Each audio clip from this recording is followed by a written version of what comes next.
Hello everybody, welcome back to Art Appreciation. In this one we're going to cover painting. In case you didn't read your directions, and I will say this in every video, you only have to watch 3 of these. You only have to watch and take notes on 3. For each additional one that you do, you can get 5 bonus points. So you can watch your required 3. If you want to watch one more, you'll get plus 5.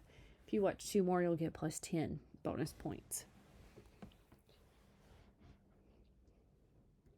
So let's go into paint.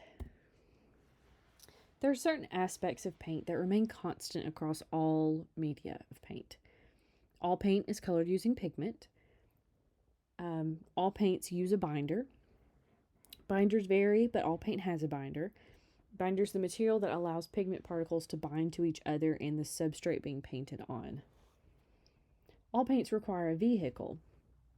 So a vehicle is the liquid emulsion used as a carrier for spreading the pigment and binder. We'll talk more of these as we go through the lecture about which binders and vehicles are used for each type. So first we're going to talk about watercolor. Watercolor paint uses a water-soluble gum as the binder and water as the vehicle. Watercolor is one of the earliest forms of paint. So for a long time, watercolor came in a dried format that was usable when water was added.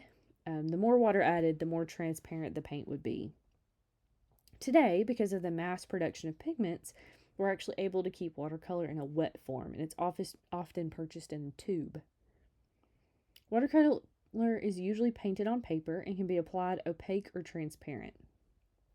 So layers of transparent watercolor can be applied in washes. It creates a sort of a luminosity to the paintings, but if you go too far, it can get a little bit muddy. This painting is by John Singer Sargent. It's Venetian Canal, created in 1913. Sargent loved the city of Venice and visited it often. He was known for his fluid spontaneity in his works.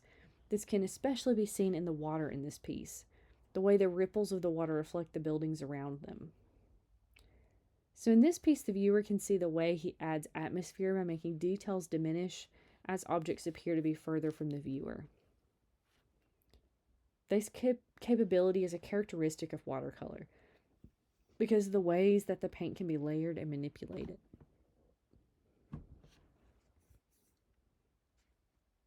Watercolor is often very light. You can get darks with watercolor, but again, as things overlap, things can get a little bit muddy. So typically watercolor is done in sort of these very light, atmospheric paintings. Next, we're going to talk about fresco. Fresco is painted similar to watercolor, but the binder is the lime plaster and the vehicle is water. So with this technique, pigment is suspended in water and then painted onto a wet plaster. The pigment soaks all the way through the plaster. So we've looked at some frescoes already in this class. This is Michelangelo. This is his Sistine Chapel ceiling.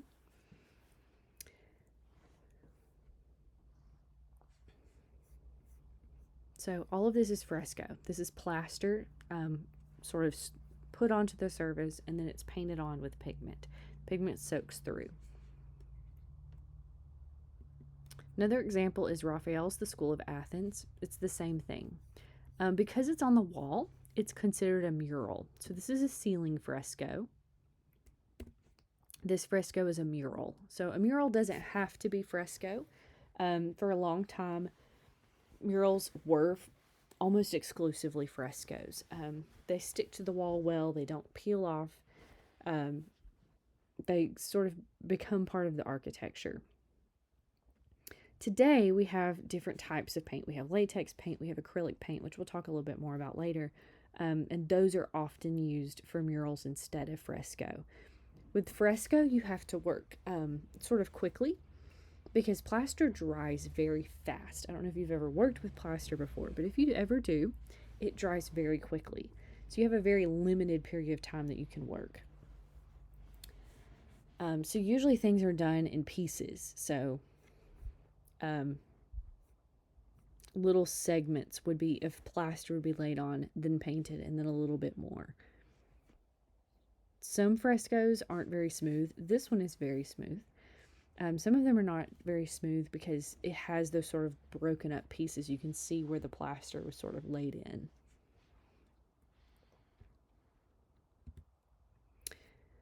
Next, we're going to talk about encaustic. Encaustic painting is a type of paint in which the pigment is suspended in hot wax. So for encaustic paint, hot wax works as both the binder and the vehicle. So you have pigment mixed with hot wax, and that's what you use to paint with. So this is a mummy portrait. It's a portrait of a woman. We don't really have an artist for it. It comes from about 100 to 150 CE. Both ancient Egyptians and Greeks often used the encaustic painting method. This image is an example of a mummy portrait. This portrait would have been a representation of the deceased placed over the face of their sarcophagus. A lot of these portraits were adorned with precious jewels or metals. This one in particular has gold, so the encaustic paint would lay on top of the gold or around the gold. A lot of Greek statues were originally painted with encaustic paint. The sculptural figures from the Acropolis in Athens, which we do have an image of. All of these would have been very vibrantly painted, and they would have all been painted with encaustic paint. So hot wax. Over time, it wears off. Even if the weather doesn't get really hot and it melts off, just the wind, the rain, over time it's going to wear that wax down. Even if it's a hard wax, it's still not as hard as something like stone, and stone gets worn down.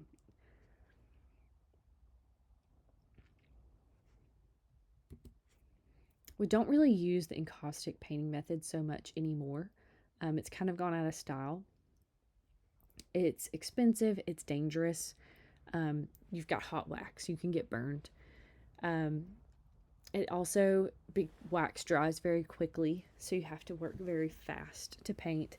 We kind of just have better painting methods now. You can use, again, acrylic paint, latex paint. It's going to stand up better. It's not as dangerous to paint with those materials, and they have a longer dry time, so you can work not so quickly. Next, we have tempera paint. So tempera paint uses egg yolk as the binder and water as the vehicle. The biggest problem with tempera paint is that the yolk color changes over time, and the pigments used in the paint degrade and change color over time. Tempera paint's not used as often anymore, and modern tempera paint doesn't actually use egg. It uses a chemical that mimics egg yolk. So it's going to have a very strong chemical smell that a lot of other paints aren't going to have. This is Sandro Botticelli's The Birth of Venus. It was created in 1483 to 1485, and this uses tempera paint. So here we can see some of those characteristics that we talked about of tempera paint over time. The overall coloring of the work is sort of dull and brownish. It would have been much more vibrant when it was first painted. Even then, some of the colors have sort of muddied over time. So like the color of the water and the color of the sky look really similar. They actually would have been a lot different.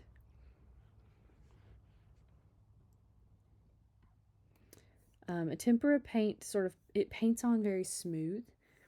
It doesn't have as long of a dry time as oil paint, which we'll talk about next. But it does have a longer dry time than something like fresco or encaustic.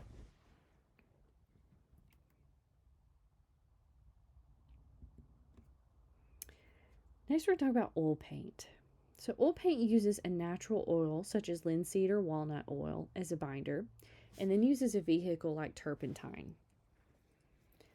Oil paint is more toxic than a lot of other painting methods, but it's much more versatile. Oil paint has a very long dry time, which is both a benefit and a setback of this medium. The paint can be worked for longer, but the artist has to wait longer to apply different layers. So like watercolor, oil paint can be applied opaque or transparent. However, Oil paint is thicker, so the opaque with opaque paints. So you're not going to see the paper through it at all. So even with watercolor, if you apply it thicker, you're still going to see the paper through it. With oil paint, you're not. Transparent oil paint is applied in glazes. So remember, with watercolor, it's washes. With oil paint, it's glazes. And we see this in all of Jan van Eyck's works, including the Madonna with Canon Vanderpeel that we have right here. Here we see the Madonna enthroned, holding the Christ child as Canon Vanderpeel kneels at the Madonna's right side. He's accompanied by his patron saints, most likely intervening on his behalf with the Christ child. You can really see the glowing effects of the glaze technique in the jewels on the Madonna's clothing and in the glass windows. So here's a zoom in. So here you can see some of the glass. You get that sort of glowing effect. And then even in the jewels. That's really possible because of the layering of oil paint into glazes.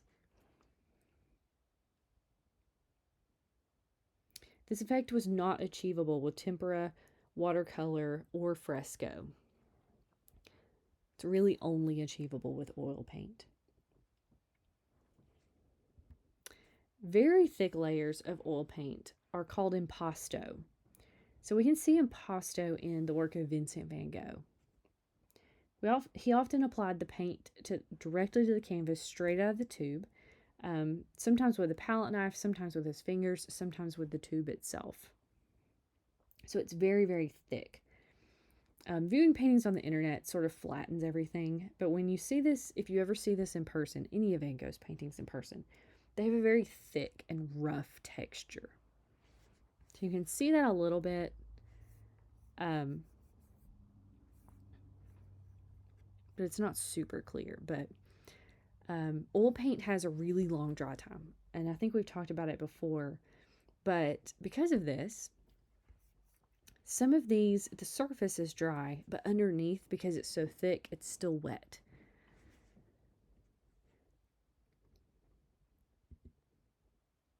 Next, we're going to talk about acrylic paint. So acrylic paint is a very modern paint. Acrylic paint uses an acrylic polymer as the binder and water as the vehicle. Acrylic paint is very flexible and fast drying. It can be diluted and applied in glazes, but it's not as efficient as oil paint in this method. Usually when you apply acrylic paint in a glaze, it's very flat. You don't get as much depth as you do with oil paint. Due to acrylic's fast dry time, it has to be worked somewhat quickly, not quite as quickly as fresco, but way more quickly than oil paint. This medium is one of the most popular painting mediums of the modern day. So this painting is A Bigger Splash by David Hockney. It was made in 1967, and it was painted using acrylic paint. Because of the fluidity of the medium, painters can create solid blocks of color with minimal to no visible brush strokes. This isn't really something you can do as well with other forms of paint. In this painting, we have a lot of solid blocks of color. This painting was created in Los Angeles and is one of the many paintings Hockney created about his experience and love of California. He liked the relaxed atmosphere of California in the 1960s. He left the border of this painting unpainted, so the edges are raw canvas. He thought that acrylic paint helped to better represent the sunlit qualities of Los Angeles. So that's it for painting. Again, if you haven't yet, go back and watch 2 more videos, and you can get 5 bonus points if you watch more than that. We don't have any lecture notes questions for this module. And as always, if you have any questions about anything, shoot me an email. I'll be happy to help you.